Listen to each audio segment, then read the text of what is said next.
अर्जुन उवाच एवं सततयुक्ता ये भक्तास्त्वा पर्युपास्ते ये चाप्यक्षर्म व्यक्तं तेषा के योगवित्तमा। श्री भगवान उवाच मया वेश्य मनो ये मां नित्ययुक्ता उपास्ते श्रद्धया पर्योपेतास्ते में युक्तत्मा मता ये त्वक्षर्म निर्देशम व्यक्तं पर्युपास्ते सर्वत्रग्म चिंत्यं च कूटस्थं चलन ध्रुवम् संनियमेन्द्रिय ग्रामन सर्वत्र संबुद्ध है ते प्राप्नुवन्ति मामेव सर्वभूतिते रता। अर्जुन ने पूछा, जो आपकी सेवा में सदैव तत्पर रहते हैं या जो अव्यक्त निर्विशेष ब्रह्मा की पूजा करते हैं, इन दोनों में से किसे अधिक पूर्ण सिद्ध माना जाए? श्री भगवान ने कहा, जो लोग अपने मन को मेरे साकार रूप में एकाग्र करते हैं और अत्यंत श्रद्धा पूर्वक मेरी पूजा करने में सदैव लगे रहते हैं, वे मेरे द्वारा परम सिद्ध माने जाते हैं। लेकिन जो लोग अपनी इंद्रियों को वश में करके तथा सबों के प्रति संभाव रखकर परम सत्य की निराकार कल्पना के अंतर्गत उस अव्यक्त की पूरी तरह से पूजा करते हैं, जो इंद्रियों की अनुभूति के परे है, सर्वव्यापी है, अकल्पनीय है, अपरिवर्तनीय है, अचल तथा ध्रुव है, वे समस्त लोगों के कल्याण में संलग्न रहकर अंततः मुझे प्राप्त करते हैं। क्लेशोधिकतरस्तेषाम् अव्यक्तासक्तचेतसाम् अव्यक्ता ही गतिर्दुःख देहवद्भिर्वाप्यते ये तु सर्वाणि कर्माणि मयि सन्न्यस्य मत्परा अनन्येनैव योगेन मां ध्यायन्त उपास्ते तेषां हन् समुद्धर्ता मृत्यु संसार सागरात् भवामि न चिरात् पार्थ मया वेशित चेतसा। जिन लोगों के मन परमेश्वर के अव्यक्त निराकार स्वरूप के प्रति आसक्त हैं, उनके लिए प्रगति कर पाना अत्यंत कष्टप्रद है। देहधारियों के लिए उस क्षेत्र में प्रगति कर पाना सदैव दुष्कर होता है। जो अपने सारे कार्यों को मुझ में अर्पित करके तथा अविचलित भाव से मेरी भक्ति करते हुए मेरी पूजा करते हैं और अपने चित्तों को मुझ पर स्थिर करके निरंतर मेरा ध्यान करते हैं, उनके लिए हे पार्थ, मैं जन्म मृत्यु के सागर से शीघ्र उद्धार करने वाला हूँ।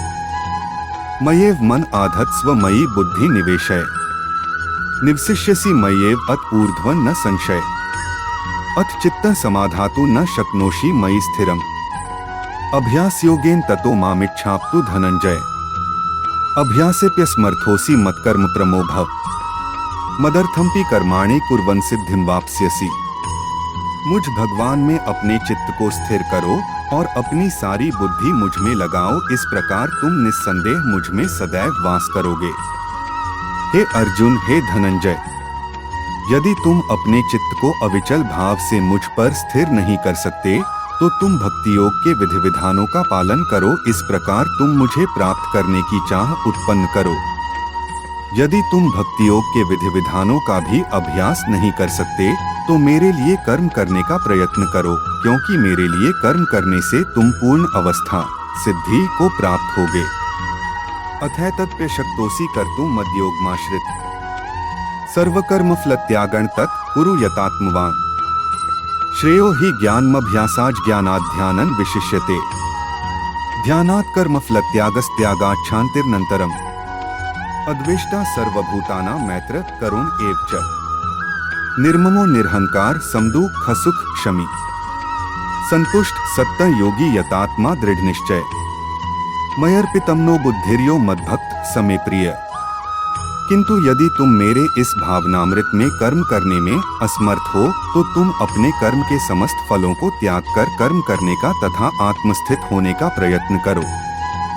यदि तुम यह अभ्यास नहीं कर सकते तो ज्ञान के अनुशीलन में लग जाओ, लेकिन ज्ञान से श्रेष्ठ ध्यान है और ध्यान से भी श्रेष्ठ है कर्म फलों का परित्याग, क्योंकि ऐसे त्याग से मनुष्य को मन शांति प्राप्त हो सकती है। जो किसी से द्वेष नहीं करता लेकिन सभी जीवों का दयालु मित्र है, जो अपने को स्वामी नहीं मानता और मिथ्या अहंकार से मुक्त है, जो सुख दुख में संभाव रहता है, सहिष्णु है, सदैव आत्मतुष्ट रहता है, आत्मसंयमी है तथा जो निश्चय के साथ मुझ में मन तथा बुद्धि को स्थिर करके भक्ति में लगा रहता है, ऐसा भक्त मुझे अत्यंत प्रिय है। यस्मान्नोद्विजते लोको लोकान्नोद्विजते चय हर्षामर्षभ्योद्वेगैर्मुक्तो यत् स च मे प्रिय। अनपेक्ष शुचिर्दक्ष उदासीनो गतव्यथ। सर्वारंभ परित्यागी यो मद्भक्त स मे प्रिय। यो न हृष्यति न द्वेष्टि न शोचति न कांक्षति। शुभाशुभ परित्यागी भक्तिमान्य स मे प्रिय। जिससे किसी को कष्ट नहीं पहुंचता तथा जो अन्य किसी के द्वारा विचलित नहीं किया जाता, जो सुख दुख में, भय तथा चिंता में संभाव रहता है, वह मुझे अत्यंत प्रिय है। मेरा ऐसा भक्त जो सामान्य कार्यकलापों पर आश्रित नहीं है, जो शुद्ध है, दक्ष है, चिंतारहित है, समस्त कष्टों से रहित है और किसी फल के लिए प्रयत्नशील नहीं रहता, मुझे अतिशय प्रिय है। जो न कभी हर्षित होता है, न शोक करता है, जो न तो पछताता है, न इच्छा करता है, तथा जो शुभ तथा अशुभ दोनों प्रकार की वस्तुओं का परित्याग कर देता है, ऐसा भक्त मुझे अत्यंत प्रिय है। सम शत्रौ च मित्रे च तथा मानापमान्यो। शीतोष्ण सुख दुखेषु सम संग विवर्जित। तुल्यनिंदास्तुतिर्मौनी संतुष्टो येन केंचित। अनिकेत स्थिरमतिर्भक्तिमान में प्रियो नर। ये तो धर्मामृत मिदन यथोक्तम पर्युपास्ते। श्रद्धाना मत्परमा भक्तास्ते तीव में प्रिया। जो मित्रों तथा शत्रुओं के लिए समान है, जो मान तथा अपमान, शीत तथा गर्मी, सुख तथा दुख, यश तथा अपयश में संभाव रखता है, जो दूषित संगति से सदैव मुक्त रहता है, जो सदैव मौन और किसी भी वस्तु से संतुष्ट रहता है, जो किसी प्रकार के घर-बार की परवाह नहीं करता, जो ज्ञान में दृढ़ है और जो भक्ति में संलग्न है, ऐसा पुरुष मुझे अत्यंत प्रिय है। जो इस भक्ति के अमर पथ का अनुसरण करते हैं और जो मुझे ही अपना चरम लक्ष्य बनाकर श्रद्धा सहित पूर्ण रूपेण संलग्न रहते हैं, वे भक्त मुझे अत्यधिक प्रिय हैं।